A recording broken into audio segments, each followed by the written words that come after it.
दोस्तों आप देख रहे हैं लालटेन भोजपुरी और आप लोगों का एक बार फिर से लालटेन भोजपुरी चैनल पे स्वागत है। आप लोग किसी भी टॉपिक पे इतना ओवर रिएक्ट क्यों करते हैं? हर चीज को खेसारी लाल यादव से क्यों जोड़ते हैं?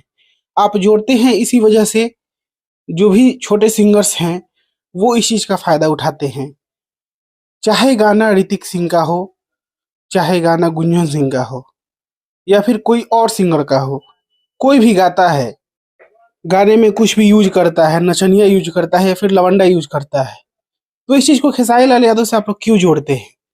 और एक और बात, सौम्या पोखरेल को हमने मना किया था कि आप लोग वैल्यू मत दीजिए, उसके बावजूद भी आप लोगों ने उसको, क्या बोले हम, आप बनाने के चक्कर में है हीरो और सिंगर्स को बनाने के चक्कर में है स्टार, जिनका, क्या बोले, अब बोल ही नहीं सकते हम कि इनका मार्केट में क्या वैल्यू है। कि अब ऋतिक सिंह का ही देख लीजिए, क्या जस्टिफाई करता है कि पवन सिंह के भाई होने के नाते ऐसे ऐसे गानों को गाया जाए? नहीं करता है।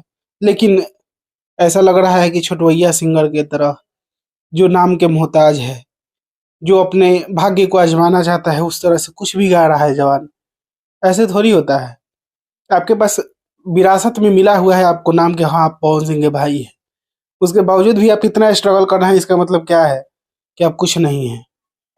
तो आप लोग ऐसे लोगों को वैल्यू मत दीजिए, बिल्कुल कोई जरूरत नहीं है। वो अपने ऑडियंस का फेवर लेने के लिए ऐसा कर रहा है, ये नहीं है कि और उसमें आप और सपोर्ट कर रहे हैं खुद को जलाकर। तो जलाने की जरूरत नहीं है ऐसे लोगों की वजह से, ऐसे लोगों की वजह से जलाने की आवश्यकता है नहीं।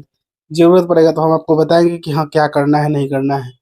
बाकी अभी के लिए इस वीडियो में इतना ही। मैं मिलूंगा आप लोगों से एक नए वीडियो में, तब तक के लिए जय हिंद, जय भोजपुरी।